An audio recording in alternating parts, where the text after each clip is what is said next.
অনেক দিন পর আমার আব্বু আম্মু আসতেছে আমার বাড়িতে, আর তাদের জন্যই নিজ হাতে মজার মজার রান্না বান্নার আয়োজন করতেছি। আমার বাবার বাড়ির ফ্যামিলি খুবই ছোট, শুধু আমার আব্বু আম্মু ছাড়া কেউ নাই, কারণ আমার ভাই বোনও নাই। আর আজকে অনেক দিন পর আমার শ্বশুর বাড়িতে আমার আব্বু আর আমার আম্মু আসতেছে, সেজন্য আমি অনেক বেশি এক্সাইটেড। গরুর মাংস বসিয়ে দিলাম, আর আজকে ডালটা অন্যরকম ভাবে রান্না করেছি। আমার আব্বু ডিম ভুনা অনেক বেশি পছন্দ করে, তাই যখনই আমার আব্বু বাসায় আসে ডিম ভুনা তো মাস্ট করবই। এবার যদিও আমার আব্বু আম্মু অনেক দিন পর আমাদের বাড়িতে আসতেছে, এখন তো বলতে গেলে আমার সময়ই হয় না আমি আব্বু আম্মুর কাছে যাব, বাবার বাড়িতে দুদিন থাকবো। তবে আব্বু আম্মু যে সময় করে একটু আসতেছে এতে আমি অনেক হ্যাপি। আব্বু আম্মুদের আস্তে আস্তে রাত হয়ে যাবে, আর আমি সন্ধ্যা থেকে রান্না বান্না করতে ব্যস্ত। সুন্দর করে মশলা কষিয়ে ভাজা ডিম সিদ্ধ গুলো দিয়ে দিলাম। ডিম ভুনা করতে কিন্তু খুব একটা টাইম লাগে না, তবে এটা খেতে আব্বু খুব পছন্দ করে। গরুর মাংসের মধ্যে একটু আলু ভেজে দিয়ে দিলাম। গরুর মাংসের সাথে আলু খেতেও কিন্তু বেশ মজাই লাগে। এখন একটু মাছ রান্না করব। এই মাছটা না অনেকেই পছন্দ করে না, অনেকেই খায় না। এটা কি মাছ বলতো?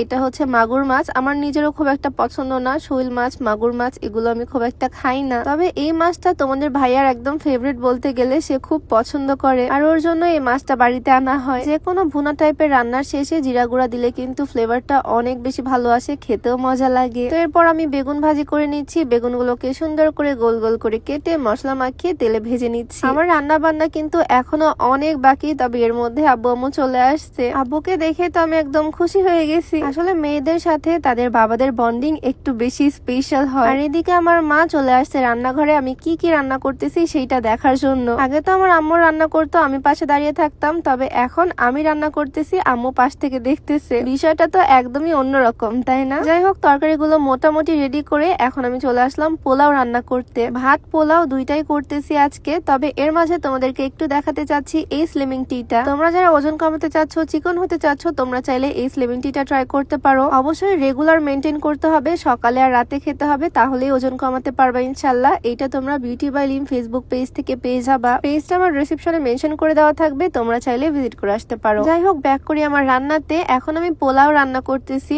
পোলাও আমি এক এক দিন এক এক ভাবে রান্না করি। আমার আম্মুর কাছ থেকে শিখেছিলাম একভাবে, আমার শাশুড়ি আম্মু রান্না করে আরেক ভাবে, তাই আমার যখন যেরকম মন চায় সেরকম ভাবেই রান্না করি। আজকে চাল ভেজে রান্না করতেছি, পেঁয়াজ মশলা দিয়ে চালটাকে সুন্দর করে কড়াইয়ের মধ্যে ভেজে নিচ্ছি। এইরকম ভাবে আমার মা রান্না করে। এই যে একদিকে চাল ভাজতেছি, আরেকদিকে পানি গরম করতে দিছি। এবার গরম পানি ভাজা চালের মধ্যে দিয়ে দিচ্ছি। যতটুকু চাল তার ঠিক ডাবলের একটু কম পানি। তো আলহামদুলিল্লাহ আমার সব রকম রান্না বান্না কিন্তু একদম কমপ্লিট। এখন শুধু ডাইনিং টেবিলটা সুন্দর করে সাজিয়ে নিব। সালাদ কেটে সাজিয়ে নিছি। এইদিকে মজার ডাল, মাছ, মাংস সবকিছু হয়ে গেছে। লেবুটাকেও সুন্দর করে ডেকোরেশন করে নিলাম যাতে ডাইনিংটা দেখতে অনেক সুন্দর লাগে। তো এই ছিল আব্বু আম্মুর জন্য আজকে আমার রান্না বান্না। কেমন লাগলো ভিডিওটা অবশ্যই কমেন্টে জানিও। দেখা হবে নেক্সট ভিডিওতে। সবাইকে আল্লাহ হাফেজ, আসসালামু আলাইকুম।